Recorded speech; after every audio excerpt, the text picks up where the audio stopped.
UN രക്ഷാസമിതി ഇറാനെതിരെ വീണ്ടും ഉപരോധമേർപ്പെടുത്തിയ സാഹചര്യത്തിൽ ആണവ നിർവ്യാപന കരാറിൽ നിന്ന് ഇറാൻ പിൻവാങ്ങിയേക്കുമെന്ന് റിപ്പോർട്ട്. വിഷയത്തിൽ പാർലമെന്റിൽ ചർച്ച നടത്തുമെന്നും ഒരു ഇറാൻ എംപിയെ ഉദ്ധരിച്ച് വിദേശ മാധ്യമം റിപ്പോർട്ട് ചെയ്തു. അന്താരാഷ്ട്ര ആണവോർജ്ജ ഏജൻസിയുമായി സഹകരിക്കുന്നില്ലെന്നും ആണവ കരാറിലെ വ്യവസ്ഥകൾ പ്രകാരം US-മായി നേരിട്ട് ചർച്ചകൾ നടത്തുന്നില്ലെന്നും ചൂണ്ടിക്കാട്ടിയാണ് UN ഉപരോധം ചുമത്തിയത്. 1968 ഇറാൻ ആണവ നിർവ്യാപന കരാറിൽ ഒപ്പിട്ടത്.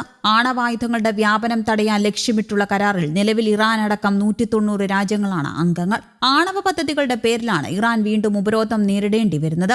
ഇറാന്റെ ആണവ പദ്ധതിയെ നിയന്ത്രിക്കുന്ന ചരിത്രപരമായ ഇറാൻ ആണവ ഉടമ്പടി ഇറാൻ ലംഘിച്ചത് ചൂണ്ടിക്കാട്ടിയാണ് ഇറാനെതിരെയുള്ള പുതിയ ഉപരോധം. ഇറാന്റെ ആണവ പദ്ധതികളെ ലക്ഷ്യമിട്ട് അടുത്തിടെ ഇസ്രയേൽ നടത്തിയ ആക്രമണത്തിന് ശേഷമാണ് കാര്യങ്ങൾ കൂടുതൽ വഷളായത്. ഇതാദ്യമായല്ല ഇറാനുമേൽ ഉപരോധത്തിന്റെ കരുനീഴൽ വീഴുന്നത്. ആണവ പദ്ധതി ആയുധങ്ങൾ നിർമ്മിക്കാനാണെന്ന സംശയത്തെ തുടർന്ന് 2010 മുതൽ ഐക്യരാഷ്ട്രസഭ, അമേരിക്ക, യൂറോപ്യൻ യൂണിയൻ എന്നിവർ ഇറാനുമേൽ വിപുലമായ സാമ്പത്തിക ഉപരോധങ്ങൾ ഏർപ്പെടുത്തിയിരുന്നു. ഇറാന്റെ ആണവ പദ്ധതികളുടെ പേരിൽ 8 തവണയെങ്കിലും UN ഇറാൻ ഉപരോധം ഏർപ്പെടുത്തിയിട്ടുണ്ട്. ഉപരോധങ്ങളെ തുടർന്ന് ഇറാൻ അന്താരാഷ്ട്ര വിപണിയിൽ എണ്ണ വിൽക്കാൻ സാധിച്ചിരുന്നില്ല. മാത്രമല്ല രാജ്യത്തിന്റെ $100 ബില്യൺ വിദേശാസ്തികൾ മരവിപ്പിക്കുകയും ചെയ്തു. ഇതോടെ സമ്പദ് വ്യവസ്ഥ മാന്ദ്യത്തിലേക്ക് കൂപ്പുകുത്തുകയും കറൻസിയുടെ മൂല്യം ഇടിയുകയും ചെയ്തു. ഇത് പണപ്പെരുപ്പം കുതിച്ചുയരാൻ കാരണമായി. പാശ്ചാത്യ രാജ്യങ്ങളുമായി ഒരു കരാറിലേക്ക് എത്താൻ ഇതെല്ലാം ഇറാനെ പ്രേരിപ്പിച്ചു.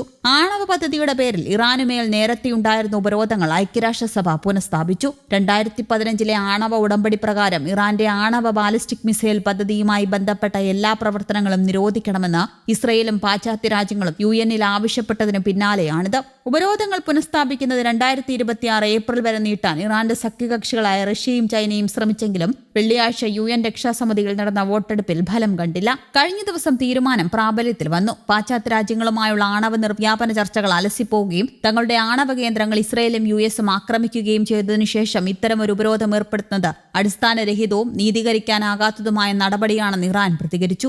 ഈ നിയമവിരുദ്ധ നടപടി അംഗീകരിക്കുന്നതിൽ നിന്ന് എല്ലാ രാജ്യങ്ങളും വിട്ടുനിൽക്കണമെന്ന് ഇറാന്റെ വിദേശകാര്യ മന്ത്രാലയം ആവശ്യപ്പെട്ടു. രാജ്യത്തിന്റെ ദേശീയ താൽപര്യങ്ങളും ജനതയുടെ അവകാശങ്ങളും സംരക്ഷിക്കാൻ ഇറാൻ ശക്തമായി നിലകൊള്ളുമെന്നും അതിനെ അടിച്ചമർത്താനുള്ള എല്ലാ ശ്രമങ്ങൾക്കും ഉചിതമായ രീതിയിൽ മറുപടി നൽകുമെന്നും വ്യക്തമാക്കി. ഉപരോധം പുനഃസ്ഥാപിച്ചെങ്കിലും നയതന്ത്ര മാർഗങ്ങൾ അടഞ്ഞിട്ടില്ലെന്ന് യൂറോപ്യൻ യൂണിയന്റെ വിദേശകാര്യ മേധാവി കായ കള്ളസ് പറഞ്ഞു.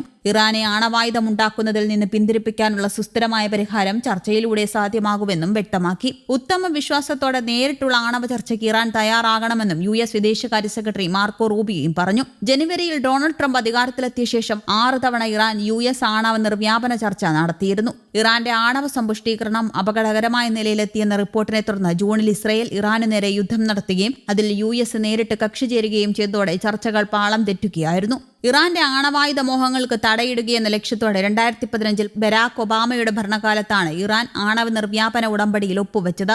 അതോടെ ഇറാനുമേലുള്ള ഉപരോധങ്ങൾ മരവിപ്പിച്ചു. എന്നാൽ 2018 ട്രംപിന്റെ ആദ്യ സർക്കാരിന്റെ കാലത്ത് US കരാറിൽ നിന്ന് പിന്മാറുകയായിരുന്നു. നിലവിൽ 60% പരിശുദ്ധിയിൽ ആണവ സമ്പുഷ്ടീകരണം നടത്തിയ ആണവായുധമില്ലാത്ത ഏക രാജ്യമാണ് ഇറാൻ. ആണവായുധമുണ്ടാക്കാൻ 90% പരിശുദ്ധിയിൽ ആണവ സമ്പുഷ്ടീകരണം നടത്തണം. എന്നാൽ അതിനിടെ മറ്റൊരു വാർത്ത പുറത്തുവരുന്നത് ഇസ്രയേലിന്റെ ആണവ രഹസ്യങ്ങൾ ഇറാൻ ചോർത്തി എന്നതാണ്. യുദ്ധത്തിനു മുമ്പ് തന്നെ ഇസ്രയേലിന്റെ നിരവധി രഹസ്യരേഖകൾ കൈവശമുള്ളതായി ഇറാൻ അവകാശപ്പെട്ടിരുന്നു. ആ വിവരങ്ങൾ ഇസ്രയേലിലെ പ്രധാന കേന്ദ്രങ്ങളെ ആക്രമിക്കാൻ സഹായകമായെന്നും ഇറാനിലെ രഹസ്യാന്വേഷണ ഉദ്യോഗസ്ഥർ അവകാശപ്പെടുകയും ചെയ്തിരുന്നു.